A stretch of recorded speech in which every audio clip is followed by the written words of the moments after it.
능력도 없어서 회사에서 쫓겨난 년이 여기서 뭘 해? 남편이 다른 여자와 알몸으로 뒤엉켜 있는 안방을 목격한 건 저였는데 시어머니는 제 머리채를 낚아채며 현관으로 끌고 갔습니다. 바닥에 나뒹구는 그 여자의 명품 가방을 흐뭇하게 내려다보면서요. 코트 한 벌 못 챙기고 한겨울 복도에 내던져졌죠. 글쎄요, 이게 5년을 허리 휘도록 벌어다 바친 며느리한테 할 짓입니까? 저는 이를 악물었습니다. 반드시 피눈물을 흘리게 해주겠다고. 품속에 꼭 쥔 스마트폰에 방금 찍은 불륜 사진이 고스란히 들어 있었거든요. 그리고 몇 달 뒤 시댁 갈비집 바로 건너편에 화려한 간판이 올라갔습니다. 가슴에 대표 강지원이라는 명찰을 단 채로 제가 서 있는 걸 본 시어머니는 참 기가 막힌 표정을 짓더라고요. 안녕하세요. 인생사연들 시청자 여러분.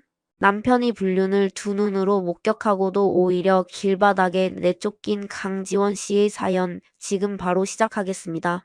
회사 정문을 나서는 제 두 손이 부들부들 떨리고 있었습니다.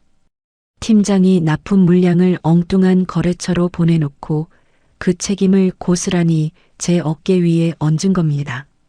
인사팀장은 제 얼굴도 제대로 쳐다보지 않은 채 권고사직서를 밀어냈고 저는 억울함을 꾹꾹 눌러 삼키며 사원증을 반납했습니다. 오후 2시 예정보다 4시간이나 일찍 아파트 현관 비밀번호를 눌렀습니다. 현관문이 열리자마자 안방 쪽에서 낯선 여자의 웃음소리가 새어나왔죠. 저는 신발도 벗지 않은 채 복도를 지나 안방 문을 열었습니다. 민수가 이불 위에서 벌떡 몸을 일으켰습니다. 민수 옆에는 제가 백화점 VIP 라운지에서 굽실거리며 응대하던 졸부집 딸 오유라가 알몸에 시트를 끌어안고 있었습니다. 저는 주머니에서 스마트폰을 꺼내 카메라 셔터를 연달아 눌렀습니다. 야, 뭐 하는 거야? 민수가 이불을 허겁지겁 끌어올리며 소리쳤습니다. 유라는 새하얀 얼굴이 시뻘겋게 달아오른 채 베개 뒤로 얼굴을 파묻었습니다. 최민수, 가만히 있어. 움직이면 더 찍는다. 저는 손끝 하나 떨리지 않는 목소리로 말하며 각도를 바꿔 두 사람의 얼굴이 선명하게 나오도록 한 장 더 촬영했습니다. 민수가 침대에서 굴러내려와 바지를 끌어올리고 유라는 바닥에 흩어진 블라우스를 주워 가슴팍에 대고 벽 쪽으로 물러섰습니다. 바로 그때 현관 쪽에서 비밀번호 누르는 소리가 들렸습니다. 민수야, 엄마다. 반찬 가져왔어. 시어머니 박말자가 김치통을 양손에 들고 거실로 들어섰습니다. 박말자는 안방에서 허둥대며 나오는 아들과 블라우스를 겨우 걸치고 뒤따라 나오는 유라를 보더니 김치통을 식탁 위에 탁 내려놓았습니다. 저는 박말자가 아들의 멱살이라도 잡을 줄 알았습니다. 하지만 박말자의 시선은 거실 바닥에 나뒹구는 유라의 가방과 외제차 열쇠에 가서 멈추었습니다. 박말자는 그 로고를 한참 들여다보더니 고개를 돌려 저를 노려봤죠. 너 지금 뭔 꼴을 하고 서 있어. 박말자가 제 팔뚝을 낚아챘습니다. 어머니, 지금 민수가 다른 여자를 데리고 와서 이 난리를 치고 있는데 저한테 왜 이러세요? 시끄러. 너 오늘 회사에서 잘렸다며. 저는 입술을 질끈 깨물었습니다. 민수가 벌써 시어머니한테 연락을 한 거였습니다. 박말자는 제 팔뚝을 잡은 채 현관 쪽으로 질질 끌고 갔습니다. 저는 문틀을 붙잡고 버텼지만 박말자의 소나기 힘은 매서웠습니다. 능력도 없어서 회사에서 쫓겨난 년이 남편한테 뭘 바라고 여기 서 있어. 돈 많고 능력 있는 여자가 최고야. 몹쓸려나 당장 나가. 박말자가 현관 신발장 위에서 서류 봉투를 꺼내 제 가슴팍에 내던졌습니다. 봉투가 바닥에 떨어지며 서류가 흩어졌습니다. 이혼 합의서였습니다. 박말자가 몇 달 전부터 틈만 나면 밀어대던 바로 그 서류였죠. 저는 고개를 들어 민수를 봤습니다. 민수는 어머니 등 뒤에 서서 제 눈을 피한 채 고개를 푹 숙이고 있었습니다. 변명 한마디, 미안하다는 말 한마디 없었습니다. 최민수, 너 정말 이럴 거야. 민수는 대답하지 않았습니다. 대신 박말자가 볼펜을 집어들어 제 손에 쥐어주며 으르렁거렸습니다. 도장 안 찍으면 내가 너 바깥에서 몸 팔고 다닌다고 동네방네 소문 낼 거야. 어서 사인해. 저는 볼펜을 받아 쥐었습니다. 손끝이 차가웠지만 떨리지는 않았습니다. 식탁 위에 합의서를 펼치고 한 글자 한 글자 또박또박 제 이름을 적었습니다. 잘 됐네. 꼴도 보기 싫으니까 지금 당장 나가. 박말자가 현관문을 벌컥 열었습니다. 저는 코트 한 벌 챙기지 못한 얇은 실내복 차림으로 복도에 내밀려졌습니다. 등 뒤에서 현관문이 쾅 닫혔습니다. 저는 닫힌 문을 한번 돌아봤습니다. 문 너머에서 박말자가 유라에게 괜찮냐며 물을 따라주는 소리가 들렸습니다. 5년 그 집안을 위해 허리가 휘도록 벌어다 바친 5년이 현관문 하나를 사이에 두고 끝이 났습니다. 엘리베이터를 타고 1층으로 내려오자 한겨울 칼바람이 얇은 옷 사이로 파고들었습니다. 이를 악물고 동네를 벗어나 큰 길까지 걸었습니다. 손가락 끝이 감각을 잃어갈 무렵 길모퉁이의 허름한 모텔 간판이 눈에 들어왔습니다. 카운터에 신용카드를 내밀고 방을 잡았습니다. 방 안 라디에이터 앞에 쪼그려 앉아 꽁꽁 언 손을 녹이며 스마트폰을 열었습니다. 불륜 사진과 영상이 클라우드에 안전하게 올라간 것을 하나하나 확인했습니다. 저는 침대 모서리에 걸터 앉아 천장을 올려다봤습니다. 눈물은 나지 않았습니다. 대신 뱃속 깊은 곳에서 차갑고 단단한 덩어리 하나가 올라오는 게 느껴졌습니다. 나를 쓰레기처럼 버린 저 인간들에게 반드시 피눈물을 흘리게 해주겠다고 이를 갈았습니다. 다음 날 해가 뜨자마자 저는 관할 경찰서를 찾아갔습니다. 사정을 설명하자 젊은 여경 한 분이 함께 가주겠다고 나서주었습니다. 경찰관과 나란히 신혼집 앞에 서서 초인종을 눌렀습니다. 문을 연 민수는 제복을 입은 경찰관을 보자마자 핏기가 싹 빠진 얼굴로 뒷걸음질 쳤습니다. 안에 들어가서 제 집만 챙길게요. 방해하지 마. 민수는 한마디도 못하고 방구석으로 물러나 쭈그려 앉았습니다. 이웃집 문이 열리고 아주머니가 무슨 일이냐는 듯 고개를 내미는 걸 본 민수의 귀가 시뻘겋게 물들었습니다. 저는 옷가지와 서류, 귀중품을 캐리어 2개에 우겨넣고 현관을 나섰습니다. 뒤도 돌아보지 않았습니다. 경찰서 앞에서 여경에게 인사를 하고 곧장 부동산으로 향했습니다. 보증금이 싸고 즉시 입주가 가능한 원룸 하나를 계약했습니다. 좁은 원룸 바닥에 캐리어를 내려놓고 창밖을 내다봤습니다. 하늘이 잿빛이었습니다. 저는 스마트폰 메모장을 열어 해야 할 일을 하나씩 적기 시작했습니다.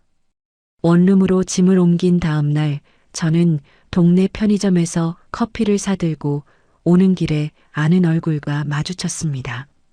같은 아파트 단지에 살던 미용실 원장 김 씨였습니다. 김 씨는 저를 보자마자 눈을 동그랗게 뜨더니 황급히 고개를 돌리고 지나갔습니다. 그 어색한 반응이 수상해서 저는 곧장 동네 맘카페에 접속했습니다. 화면을 내리던 손가락이 멈추었습니다. 시장통 갈비집 며느리, 밖에서 몸 굴리다 회사에서 잘려서 야반도주했대요. 글 아래 댓글이 수십 개 달려 있었습니다. 박말자였습니다. 미용실과 시장을 돌아다니며 제가 밖에서 바람을 피우다 회사에서 잘려서 도망쳤다는 거짓말을 퍼뜨리고 다닌 겁니다. 저는 스마트폰을 내려놓고 눈을 감았습니다. 주먹을 꽉 쥐었다가 천천히 폈습니다. 지금 흥분하면 지는 겁니다. 그날 오후 더 기가 막힌 걸 봤습니다. 유라가 자기 SNS에 사진을 올린 겁니다. 제가 5년 동안 살던 안방 식탁에 앉아 민수와 나란히 아침밥을 먹고 있는 사진이었습니다. 사진 아래 글귀가 이랬죠. 새로운 가족과 함께하는 아침, 행복합니다. 저는 그 사진을 캡처해서 클라우드 폴더에 저장했습니다. 분노를 삼키는 대신 증거를 쌓는 쪽을 택한 겁니다. 며칠 뒤 민수 쪽 변호사에게서 내용 증명이 날아왔습니다. 제 명의로 된 전세 보증금의 절반을 내놓으라는 내용이었습니다. 그 뻔뻔함에 어이가 없어서 한참을 들여다봤습니다.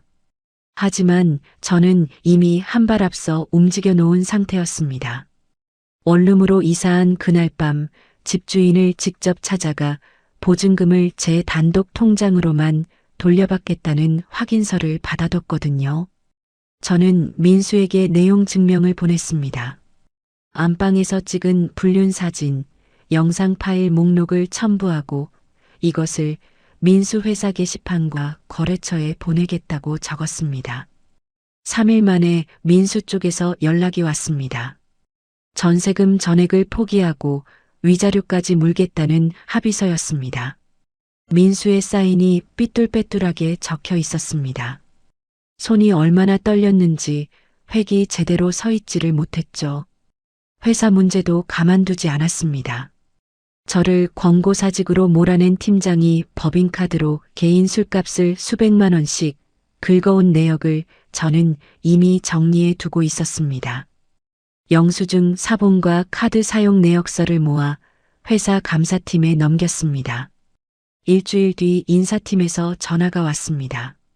강지원 씨, 혹시 시간 되시면 한번 만나뵐 수 있을까요? 인사팀장의 목소리가 처음 저를 내보낼 때와는 딴판이었습니다. 회사는 부당해고 문제가 밖으로 새어나갈까봐 두둑한 위로금을 내밀며 합의를 요청했습니다. 저는 금액을 확인하고 합의서에 사인했습니다. 돌아서며 인사팀장의 얼굴을 한번 쳐다봤습니다. 인사팀장은 제 눈을 피하며 고개를 숙였습니다.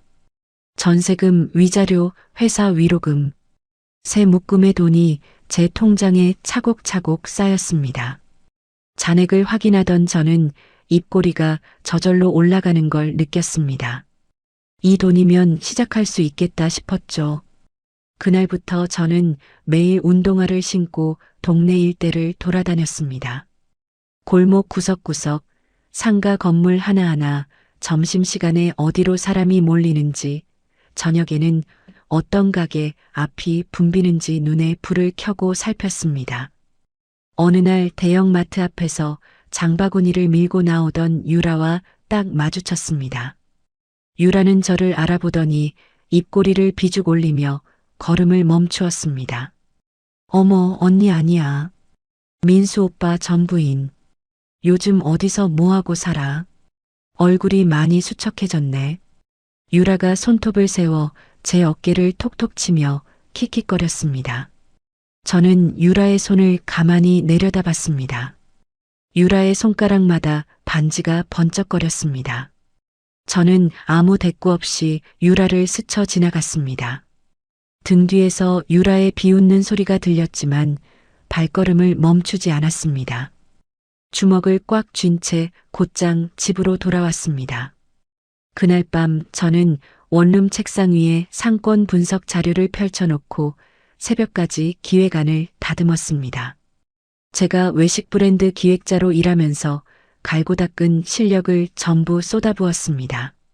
시댁 갈비집의 단골 손님 연령층, 객단가, 피크 시간대, 주변 유동인구까지 제 머릿속에는 이미 그 동네의 지도가 들어앉아 있었습니다. 박말잔의 갈비집 단골을 통째로 빨아들이면서 단가는 2배 이상 높일 수 있는 아이템, 고급 숙성 고깃집이었습니다.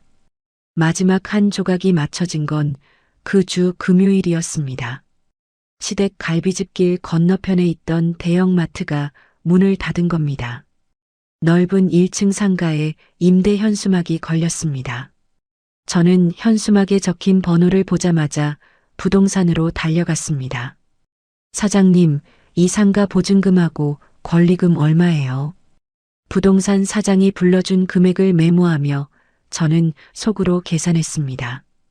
빠듯하지만 넉넉하지는 않았습니다.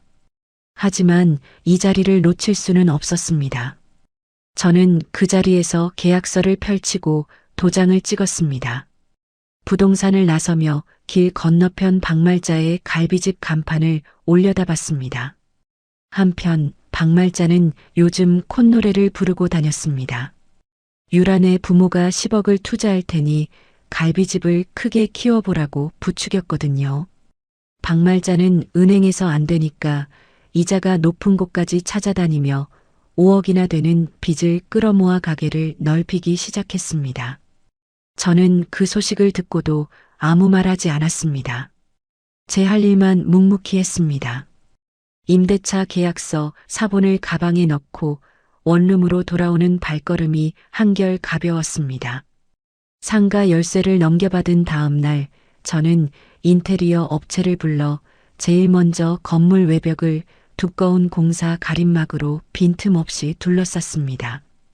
안에서 무슨 공사를 하는지 밖에서는 절대 들여다볼 수 없게 만든 겁니다. 공사가 시작되자 동네 사람들이 슬슬 수군거리기 시작했습니다. 가림막 앞을 지나가며 뭐가 들어오나 궁금해하는 소리가 들렸지만 저는 입을 꾹 다물고 있었습니다.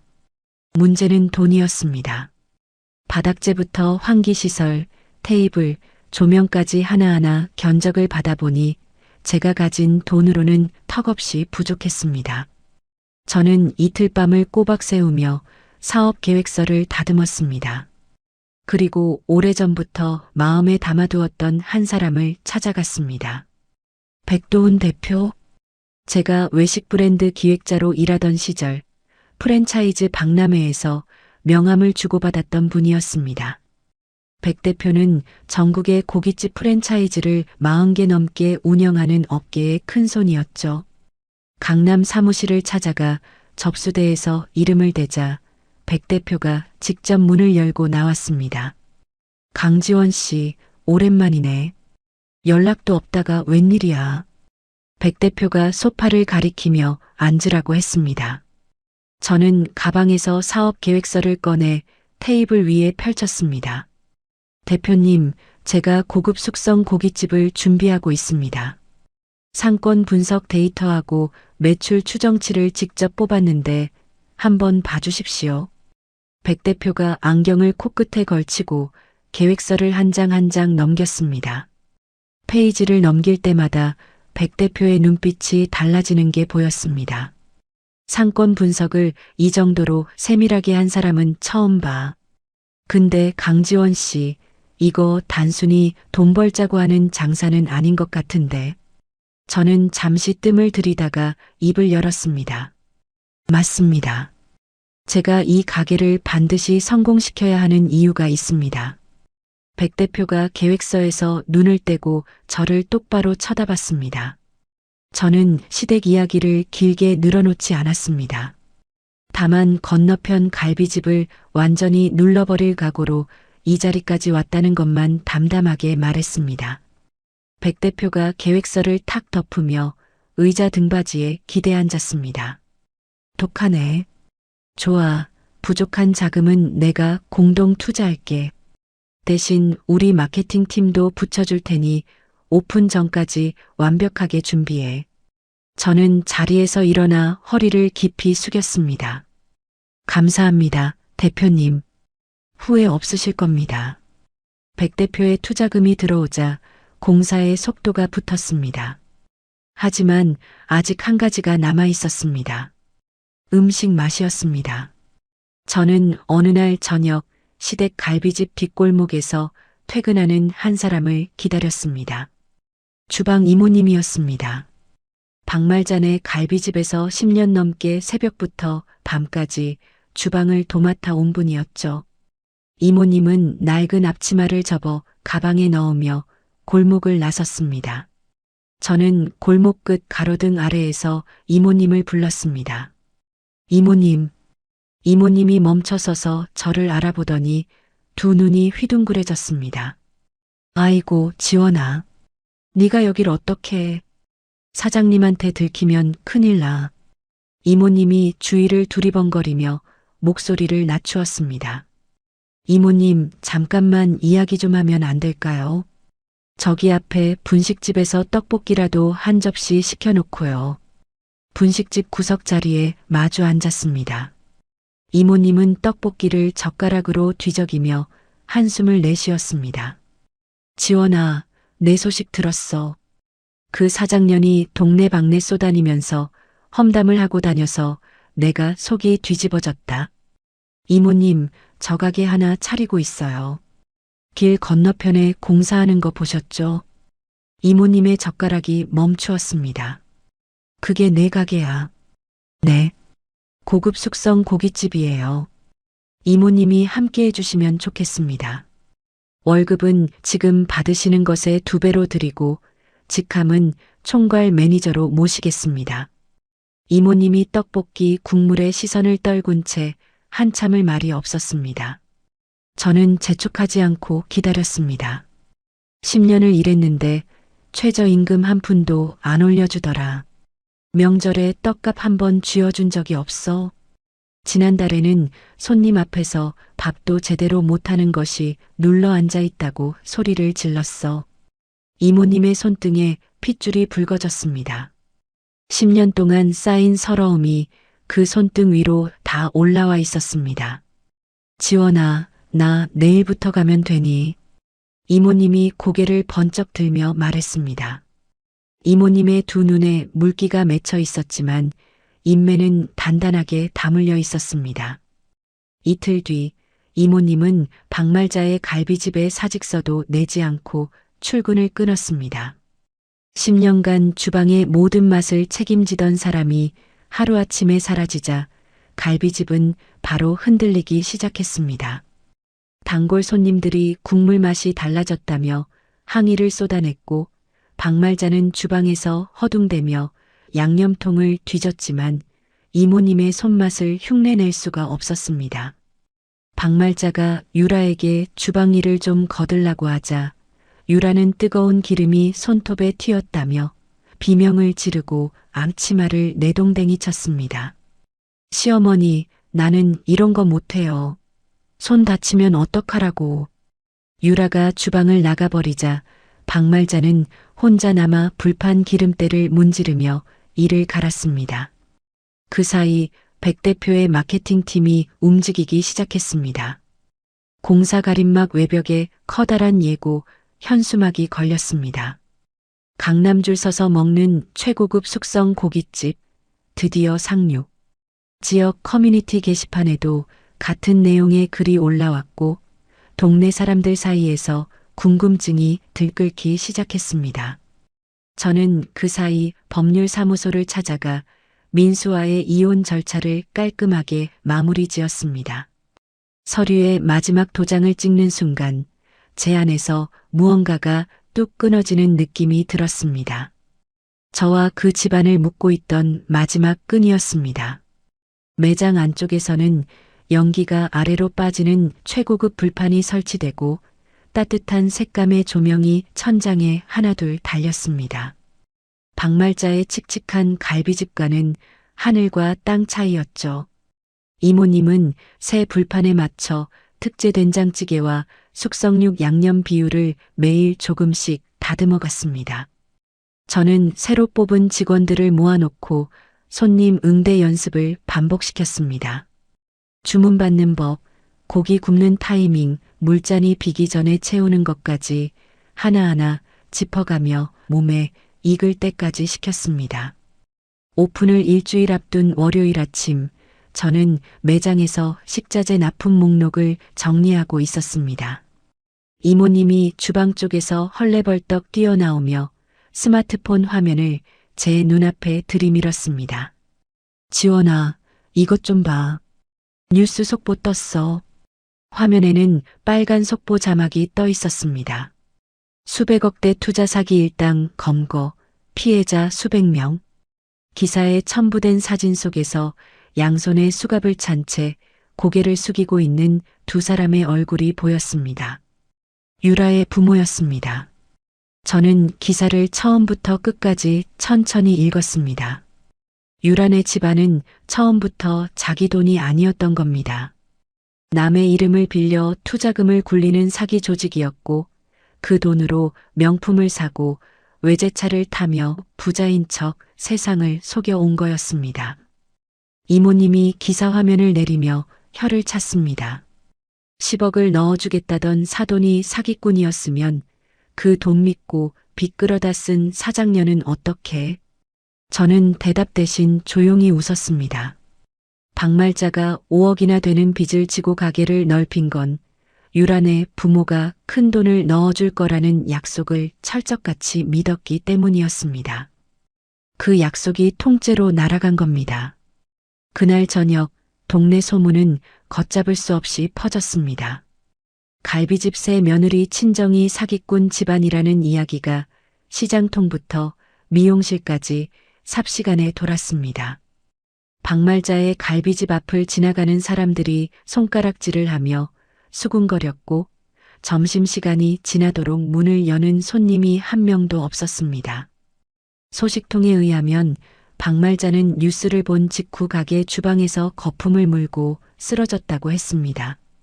땡전 한 푼 없는 빈털터리가 된 유라는 시댁 구석방에 틀어박혀 하루 종일 울기만 했고 박말자는 그런 유라를 보며 이불을 쥐어뜯었다고 했습니다. 저는 그 소식을 듣고도 표정 하나 바꾸지 않았습니다. 대신 창고에 쌓아둔 전단지 박스를 열었습니다. 이 타이밍을 놓칠 수는 없었습니다. 전단지 앞면에는 세련된 매장 내부 사진과 함께 오픈 3일간 테이블당 숙성육 2인분을 무료로 드린다는 문구가 크게 박혀 있었습니다.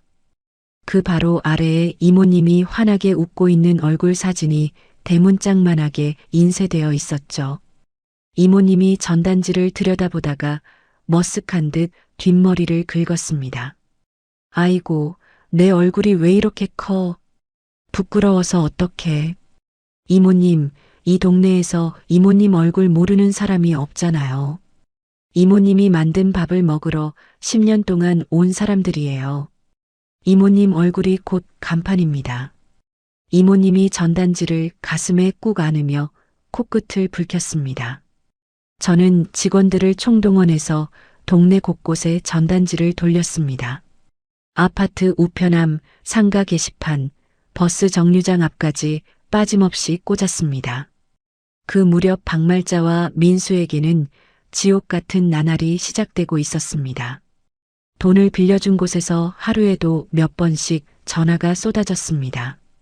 이자를 갚지 못하면 가게를 넘기겠다는 협박이었습니다. 민수가 갈비집 뒷문 앞에서 담배를 피우다 길 건너편 공사 가림막에 걸린 현수막을 올려다 봤습니다. 최고급 숙성 고깃집, 곧 오픈. 민수는 담배를 바닥에 내던지며 이를 악물었습니다. 건너편에 들어서는 저 가게가 자기네 숨통을 끊어놓을 거라는 걸 직감한 겁니다. 오픈 전날 밤이 왔습니다. 저는 납품된 식자재를 하나하나 직접 검수했습니다. 고기의 마블링 상태, 야채의 신선도, 양념통의 밀봉 상태까지 눈과 손으로 전부 확인했습니다. 검수를 마치고 홀로 나오니 백 대표가 손에 샴페인 한 병을 들고 서 있었습니다. 내일이면 시작이야. 한잔하자고. 백 대표가 병마개를 따며 말했습니다. 거품이 넘치는 잔을 받아들고 텅 빈 매장 한가운데 서서 천장의 조명을 올려다 봤습니다. 이 공간이 내일이면 사람들의 웃음소리와 고기 굽는 소리로 가득 찰 겁니다. 백 대표님 감사합니다. 이 은혜 매출로 갚겠습니다. 백 대표가 잔을 부딪히며 피식 웃었습니다. 은혜는 무슨? 나는 돈 되는데 투자한 거야. 내일 제대로 보여줘.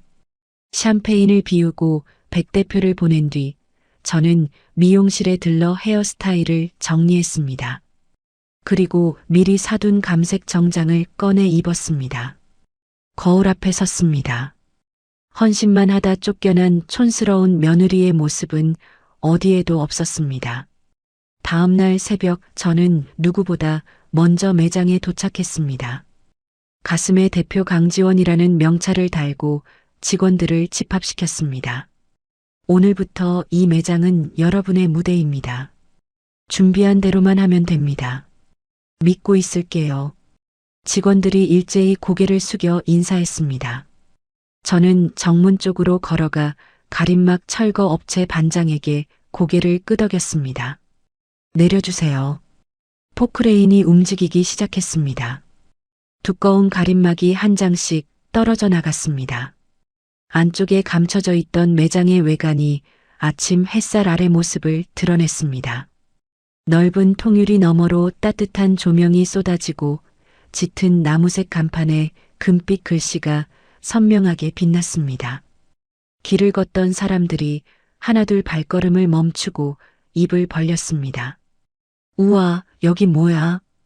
강남에서 온 가게래. 전단지에 있던 그 숙성 고깃집 맞지?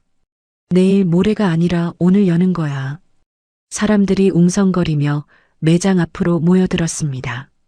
저는 매장 입구에 서서 두 손을 앞으로 가지런히 모으고 허리를 숙였습니다.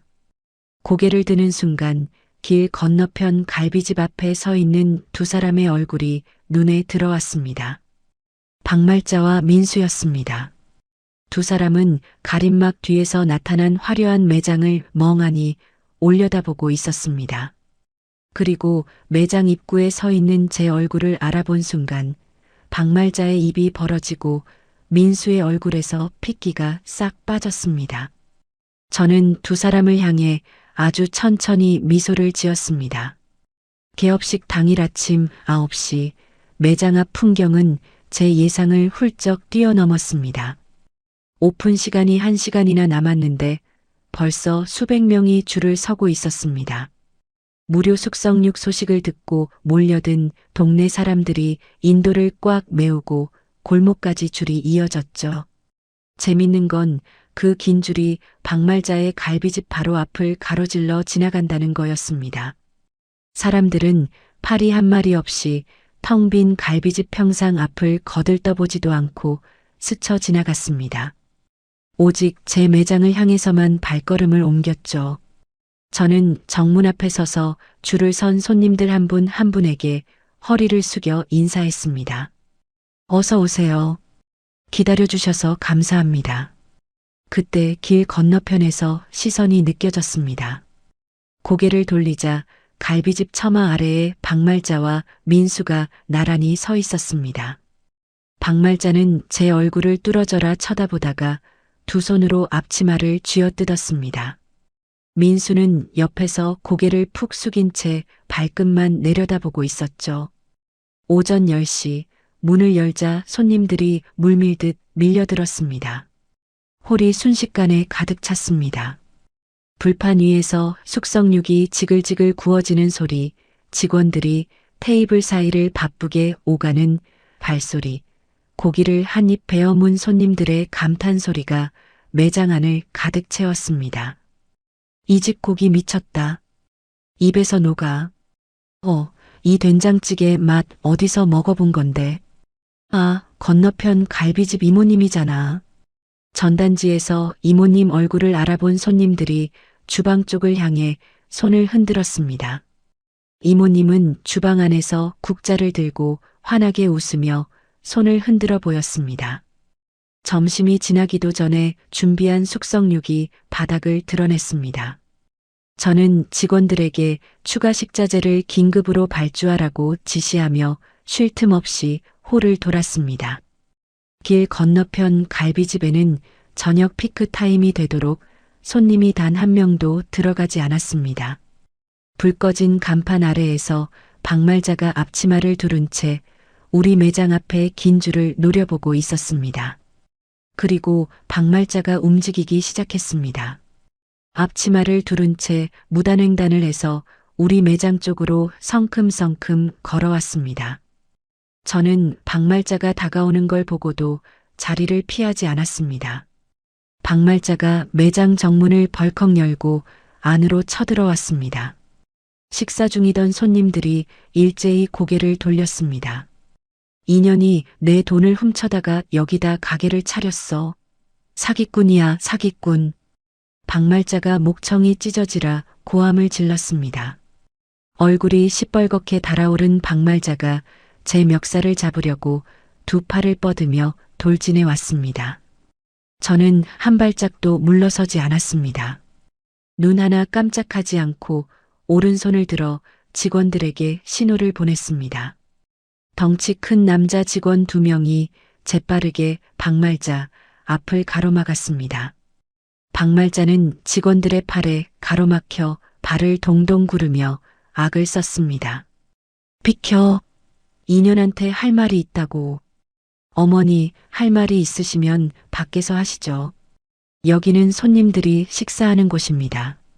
저는 목소리 한 톤 올리지 않고 차분하게 말한 뒤 카운터 위 전화기를 들어 111을 눌렀습니다. 여기 영업 중인 식당인데요. 외부인이 들어와서 기물을 파손하고 영업을 방해하고 있습니다. 네, 주소는요. 박말자가 전화기를 들고 있는 제 모습을 보더니 눈이 뒤집혔습니다. 인연이 감히 시어머니를 경찰에 신고해. 전 시어머니는 어머니 이혼했으니까 남이에요. 박말자의 입이 벌어졌다 다물렸습니다. 손님들이 스마트폰을 꺼내 들고 이 장면을 찍기 시작했습니다. 10분도 안 돼서 경찰차가 도착했습니다. 경찰관 2명이 매장 안으로 들어오자 박말자는 갑자기 주저앉으며 울음을 터뜨렸습니다. 내가 뭘 잘못했다고. 전현이 내 식당 손님을 다 뺏어갔단 말이야. 경찰관들이 양쪽에서 박말자의 팔을 잡고 일으켜 세웠습니다. 앞치마가 흘러내리고 머리카락이 헝클어진 채 질질 끌려나가는 박말자의 모습을 손님들이 카메라에 담았습니다. 매장 앞 인도까지 끌려 나온 박말자가 경찰차에 실리기 직전 고개를 돌려 매장 안에 서 있는 저를 노려봤습니다.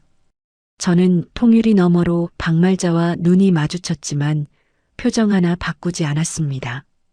경찰차가 떠난 뒤 매장 안이 잠시 술렁거렸습니다. 저는 손님들에게 한 테이블씩 돌아가며 사과 인사를 드렸습니다. 불편을 끼쳐드려 죄송합니다. 후식으로 음료 한 잔씩 드리겠습니다. 손님들은 오히려 저를 걱정하며 응원의 말을 건넸습니다. 사장님 힘내세요. 저런 사람한테 휘둘리지 마세요. 아까 그 할머니 갈비집 사장 아니야. 며느리한테 저러는 거 싫어야. 그 이야기는 곧바로 지역 커뮤니티 게시판에 올라갔습니다. 경찰에 끌려가는 박말자의 사진과 함께 전 며느리 가게에 쳐들어가서 난동을 부린 갈비집 시어머니라는 제목의 글이 실시간으로 퍼져나갔습니다. 그날 밤 경찰 조사를 받고 풀려난 민수는 텅 빈 집에 들어섰습니다. 유라가 사라져 있었습니다. 옷장 문이 활짝 열려 있었고 서랍 속 현금과 귀금 속이 깡그리 비어 있었습니다. 유라가 이 혼란을 틈타감 나가는 것만 쏙쏙 빼서 도망친 겁니다. 민수는 텅 빈 서랍 앞에 주저앉아 두 손으로 얼굴을 감싸고 소리 죽여 울었습니다. 저는 그 시각 매장홀 구석자리에 혼자 앉아 있었습니다. 영업 마감 후 계산대에서 뽑아온 매출 정산표를 무릎 위에 펼쳤습니다. 숫자를 한 줄씩 확인하던 제 손가락이 맨 아래 총 매출란에서 멈추었습니다. 이 동네 상가 오픈 첫날 최고 기록이었습니다. 저는 냉장고에서 차가운 맥주 한 캔을 꺼내 딱 소리가 나겠다고 한 모금 길게 들이켰습니다. 목구멍을 타고 내려가는 맥주가 오늘따라 유난히 시원했습니다. 매장이 동네 상권을 완전히 집어삼킨 지 한 달째 되던 점심시간이었습니다. 이제는 평일 낮에도 빈 테이블을 찾기 어려울 만큼 장사가 잘 됐습니다. 그날도 홀이 꽉 찬 상태였습니다. 저는 카운터에서 예약 전화를 받고 있었는데 입구 쪽 테이블에 앉은 남자 손님 4명이 눈에 걸렸습니다. 목에 금목걸이를 두르고 트레이닝복을 입은 차림새가 여느 손님들과 달랐습니다. 찌개가 나가고 얼마 지나지 않아서였습니다. 야, 이거 뭐야? 금목걸이를 한 남자가 벌떡 일어서며 찌개 냄비를 손가락으로 가리켰습니다. 냄비 국물 위에 죽은 바퀴벌레 한 마리가 떠 있었습니다. 홀 안이 순식간에 조용해졌습니다. 식사하던 손님들이 일제히 고개를 돌렸습니다. 아니, 겉만 번지르르하게 꾸며놓고 주방은 쓰레기장이야. 이딴 데서 어떻게 밥을 먹어? 금목걸이 남자가 테이블을 발로 걷어찼습니다. 불판이 기울면서 고기 접시와 소스 그릇이 바닥에 와장창 쏟아졌습니다. 옆에 앉아있던 가족 손님의 아이가 울음을 터뜨렸습니다. 나머지 3명도 자리에서 일어나 의자를 밀어젖히고 고함을 치기 시작했습니다. 위생 단속반 불러. 당장 신고한다. 한 명이 스마트폰을 꺼내 구청 위생과에 전화를 걸기 시작했습니다. 저는 카운터에서 빠르게 걸어 나와 그들 앞에 섰습니다. 손님, 일단 진정해 주시겠습니까? 확인을 해보겠습니다. 진정은 무슨 진정? 벌레가 들어간 찌개를 사람한테 먹이고 진정하라고. 금목걸이 남자가 냄비를 들어 올려 제 앞에 탁 내려놓았습니다. 국물이 튀어 제 정장 소매에 얼룩이 번졌습니다. 저는 이를 꽉 깨물고 참았습니다. 그들이 떠난 뒤에도 피해는 계속되었습니다. 점심을 먹던 손님 대여섯 팀이 불쾌한 얼굴로 계산도 하지 않고 매장을 빠져나갔습니다. 1시간도 안 돼서 구청 위생과 직원 3명이 예고 없이 들이닥쳤습니다. 흰 장갑을 끼고 주방 구석구석을 뒤지기 시작했습니다. 냉장고 안, 싱크대 밑, 환기구 틈새까지 손전등을 비추며 샅샅이 훑었습니다. 점심을 먹으러 들어오던 손님들이 위생 단속 차량을 보고 발길을 돌렸습니다. 저녁이 되자 상황은 더 심각해졌습니다. 동네 맘카페에 글이 쏟아지기 시작한 겁니다. 숙성 고깃집에서 밥 먹고 온 가족이 장염 걸려서 응급실 갔어요. 애기한테 먹인 찌개에서 벌레 나왔대요. 절대 가지 마세요. 시어머니 레시피 훔쳐서 건너편에 가게 차린 폐륜 며느리래요. 글마다 다른 아이디였지만 글투가 전부 같았습니다. 한 사람이 여러 개의 계정을 만들어 도배를 한 게 분명했습니다. 저녁 예약 전화가 줄줄이 취소되었습니다. 직원이 수첩에 빨간 줄을 그으며 예약을 하나씩 지울 때마다 제 가슴이 철렁 내려앉았습니다. 매장 앞에는 카메라를 든 유튜버 2명이 진을 치고 있었습니다. 바퀴벌레 찌개 식당 실제 모습이라는 제목을 달고 촬영을 하고 있었죠. 지나가는 손님들이 그 모습을 보고 고개를 절레절레 흔들며 돌아갔습니다. 텅 빈 홀에 혼자 앉아 있는데 스마트폰이 울렸습니다. 화면에 민수라는 이름이 떠 있었습니다. 저는 전화를 받았습니다. 강지원 나야. 민수의 목소리가 스피커에서 흘러나왔습니다. 느긋하고 여유로운 말투였습니다. 내 가게 오늘 난리 났다며. 맘카페 글 봤어. 장사 힘들겠다. 할 말이 뭔데? 간단해. 매장 지분 절반을 내 이름으로 넘겨. 그리고 우리 어머니한테 무릎 꿇고 사과해. 그러면 맘카페 글 다 내리고 오늘 일도 없던 걸로 해줄게. 저는 전화기를 쥔 손에 힘을 주었습니다. 역시 민수였습니다. 건달도 맘카페 악플도 전부 민수가 꾸민 짓이었던 겁니다. 민수 씨, 내가 그렇게 하면 정말 다 끝내주는 거야. 일부러 떨리는 목소리를 냈습니다. 겁에 질린 척, 무너진 척, 비굴하게 굴었습니다. 그럼, 내가 말했잖아. 지분 절반이랑 사과. 그거면 돼. 내일까지 대답해. 알겠어. 생각해 볼게. 전화를 끊고 저는 통화 녹음 앱을 열었습니다. 녹음 파일이 정상적으로 저장된 것을 확인하고 클라우드에 백업했습니다. 직원들을 일찍 퇴근시킨 뒤 저는 홀로 텅 빈 매장에 남았습니다. 주방과 홀 천장에 설치된 CCTV 녹화기 앞에 앉아 하드디스크를 분리했습니다. 오늘 낮에 찍힌 영상을 처음부터 끝까지 돌려보기 시작했습니다. 금목걸이 남자가 찌개 냄비 앞에 앉아 있는 장면에서 재생 속도를 늦추었습니다. 화면 속 남자가 주위를 슬쩍 살피더니 오른손을 주머니 쪽으로 가져갔습니다. 휴지에 쌓인 무언가를 꺼내 찌개 냄비 쪽으로 손을 뻗는 모습이 선명하게 잡혔습니다. 저는 그 장면에서 일시 정지를 누르고 화면을 한참 들여다봤습니다. 외부 CCTV도 확인했습니다. 매장 뒷골목을 비추는 카메라에 전날 밤 영상이 남아 있었습니다. 모자를 눌러쓰고 마스크를 한 남자가 골목 끝에서 금목걸이 남자를 만나 두툼한 봉투를 건네는 장면이었습니다. 모자 남자가 고개를 돌리는 순간 가로등 불빛에 옆얼굴이 드러났습니다. 민수였습니다. 저는 의자 등받이에 몸을 기대고 천장을 올려다봤습니다. 입꼬리가 천천히 올라갔습니다. CCTV 영상 파일을 USB 2개에 복사하고 하나는 가방에, 하나는 매장 금고에 넣었습니다. 그리고 스마트폰 메모장을 열어 내일 아침 해야 할 일을 적었습니다.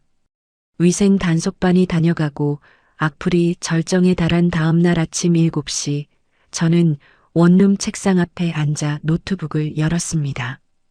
동네 맘카페와 지역 커뮤니티 게시판에 접속해서 글을 하나 올렸습니다. 제목은 바퀴벌레 사건의 진실, CCTV 원본 공개합니다였습니다. 글 본문에는 어떠한 편집도 거치지 않은 CCTV 영상 원본 2개를 첨부했습니다. 첫 번째 영상은 매장홀 천장 카메라에 찍힌 것이었습니다. 금목걸이 남자가 주위를 힐끗힐끗 살피다가 오른손을 주머니에 넣고 휴지에 쌓인 죽은 바퀴벌레를 꺼내 찌개 냄비에 몰래 집어넣는 장면이 초 단위로 선명하게 담겨 있었습니다.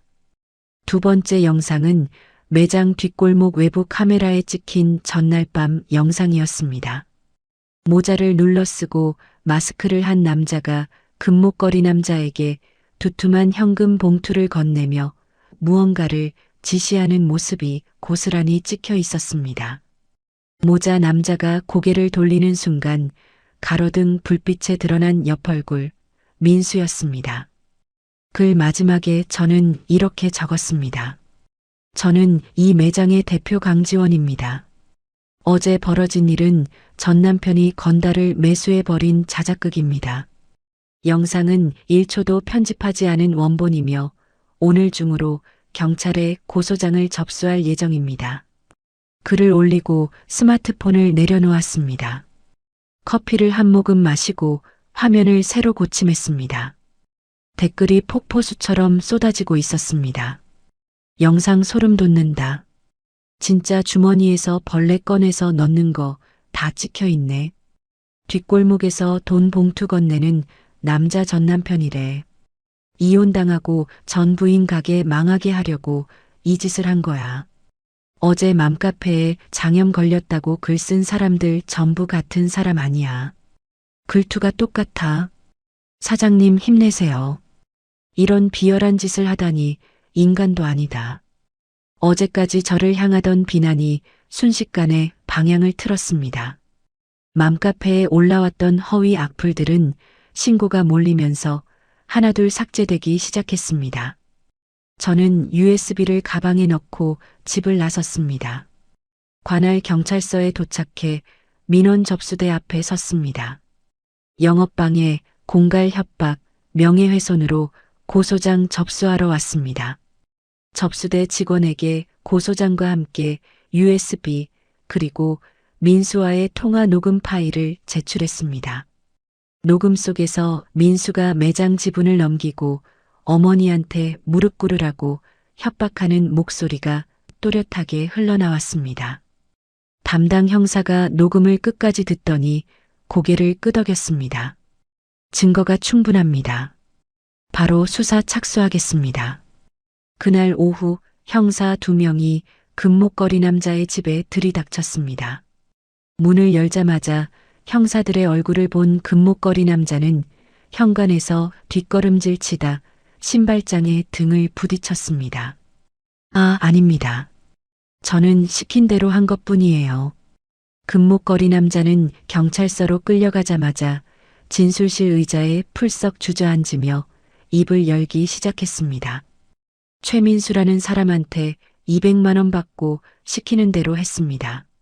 죽은 바퀴벌레도 그 사람이 비닐에 싸서 줬어요. 찌개에 넣고 행패 부리고 위생과에 신고하라고 했습니다. 전부 그 사람이 짠 겁니다. 형사가 자백조서를 받아들고 저를 돌아보며 말했습니다. 최민수 씨 체포영장 청구하겠습니다. 경찰서를 나서는 길에 스마트폰이 울렸습니다. 구청 위생과에서 온 전화였습니다. 강지원 대표님, 어제 불시 점검 결과 알려드리려고 연락드렸습니다. 매장 주방이 관내 최고 수준의 청결 상태입니다. 위생 합격 통보서 오늘 중으로 발송해 드리겠습니다. 저는 전화를 끊고 위생 합격 소식을 바로 커뮤니티 게시판에 올렸습니다. 구청이 직접 검증한 결과라는 말에 댓글창이 다시 한번 들끓었습니다. 역대급 역관광이다. 전 남편 자작극 들통나고 위생 검사까지 만점이래. 오늘 저녁에 가족 데리고 가야겠다. 이런 식당 응원해야지. 사장님 못 잡아먹어서 안달이던 전 남편 꼴 좀 보소. 그날 저녁 매장 앞에 다시 긴 줄이 생겼습니다. 어제보다 2배는 넘는 사람들이 몰려들었습니다. 응원한다며 꽃다발을 들고 오는 손님도 있었고 커뮤니티에서 글 보고 왔다며 일부러 먼 동네에서 찾아오는 손님도 있었습니다. 이모님이 주방에서 나와 끝없이 밀려드는 주문서를 보며 두 눈을 동그랗게 떴습니다. 지원아, 이러다 오늘도 재료 동날 것 같은데.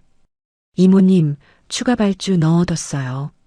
1시간 안에 도착합니다. 오늘은 한 분도 빈손으로 안 보냅니다. 저는 앞치마를 고쳐 매고 홀로 뛰어나갔습니다. 테이블마다 돌아가며 물을 따르고 반찬을 리필하고 인사를 드렸습니다. 그 시각 민수는 경찰서 조사실 안에 앉아 있었습니다. 형사가 금목걸이 남자의 자백조서를 민수 앞에 펼쳐놓았습니다. 그 옆에는 뒷골목에서 현금 봉투를 건네는 민수의 모습이 찍힌 CCTV 사진이 나란히 놓여 있었습니다. 민수는 조서와 사진을 번갈아 보다가 의자에서 미끄러지듯 바닥에 털썩 주저앉았습니다. 두 다리에 힘이 풀려 스스로 일어서지 못하는 민수를 형사가 팔을 잡아 의자에 다시 앉혔습니다. 밤 10시 마지막 손님이 나가고 매장 문을 닫았습니다. 발 디딜 틈 없이 손님으로 꽉 찼던 홀이 고요해졌습니다. 직원들이 바닥을 닦고 테이블을 정리하는 사이 저는 카운터 앞에 서서 계산대 화면을 들여다봤습니다. 영수증이 끝도 없이 뽑혀 나와 카운터 아래까지 돌돌 말려 내려가 있었습니다. 총 매출 숫자가 화면에 떠 있었습니다. 오픈 첫날 세웠던 기록을 가볍게 넘어선 수치였습니다. 저는 계산대에 두 손을 짚고 고개를 숙였습니다. 어깨가 미세하게 떨렸습니다. 울음이 아니었습니다. 가슴 깊은 곳에서 뜨거운 것이 치밀어 올라오는데 그걸 뭐라 불러야 할지 모르겠더군요. 이모님이 주방에서 나와 제 등을 토닥이며 말했습니다. 지원아, 오늘 고생했다. 이제 됐어. 다 잘 될 거야. 저는 고개를 들어 이모님을 보며 웃었습니다. 민수가 구속영장 심사를 받으러 간 지 일주일이 지났습니다. 형사 사건으로 경찰 조사를 받는다는 통보가 민수의 회사에 들어갔고 징계위원회가 열렸습니다. 민수는 퇴직금 한 푼 건지지 못한 채 그날로 파면당했습니다. 돈줄이자 방패막이었던 아들이 구속수감되자 빚쟁이들이 일제히 몰려들었습니다. 박말자의 갈비집은 강제로 경매에 넘어갔고 집기며 냉장고며 가재도구까지 빨간 딱지가 붙었습니다. 살던 아파트마저 날아갔습니다. 박말자는 보증금 300만 원짜리 반지하 단칸방으로 쫓겨났습니다. 벽에 곰팡이가 핀 방에서 새벽마다 일어나 리어카를 끌고 거리를 돌며 폐지를 주었습니다. 동네 상권을 쥐락펴락하던 갈비집 사장의 꼴이라고는 믿기지 않는 모습이었죠. 야반도주했던 유라도 오래 버티지 못했습니다. 유라 부모의 사기 사건을 수사하던 경찰이 유라가 돈 세탁을 도운 정황을 잡아낸 겁니다. 유라는 도주한 지 보름 만에 모텔에서 체포되었고 수갑을 찬 채 경찰차에 실려가는 모습이 저녁 뉴스 화면에 나왔습니다. 저는 그 뉴스를 매장 직원 휴게실 TV에서 봤습니다. 화면 속 유라의 얼굴은 모자이크 처리가 되어 있었지만 끌려가면서 발버둥 치는 모습은 가릴 수가 없었습니다. 이모님이 옆에서 TV를 보며 혀를 찼습니다.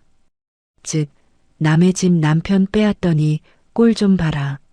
저는 리모컨으로 TV를 끄고 자리에서 일어났습니다. 이모님, 저녁 장사 준비하죠. 유라 뉴스 따위에 시간을 쓸 여유가 없었습니다. 매장은 점심과 저녁 가릴 것 없이 만석이었고 주말 예약은 3주 뒤까지 꽉 차 있었습니다. 백 대표는 일주일에 한 번씩 매장에 들러 매출 추이를 확인하더니 어느 날 저를 사무실로 불렀습니다. 지원 씨, 2호점 이야기해보자. 백 대표가 전국 지도를 테이블 위에 펼치며 말했습니다. 지도 위에 빨간 점이 대여섯 개 찍혀 있었습니다. 여기. 상권 분석 다 끝났어. 지원 씨 매장 브랜드로 직영점을 낼 거야. 내가 자본을 대고 지원 씨가 운영 총괄을 맡아. 저는 지도 위 빨간 점들을 하나씩 짚어보며 가슴이 뜨거워지는 걸 느꼈습니다. 원룸 책상에서 새벽까지 끄적이던 사업 계획서가 전국 단위로 펼쳐지는 순간이었습니다. 대표님, 저 실망시키지 않겠습니다. 알아. 지원 씨는 한 번도 실망시킨 적 없잖아. 백 대표가 피식 웃으며 계약서를 밀어냈습니다. 저는 펜을 들어 사인했습니다.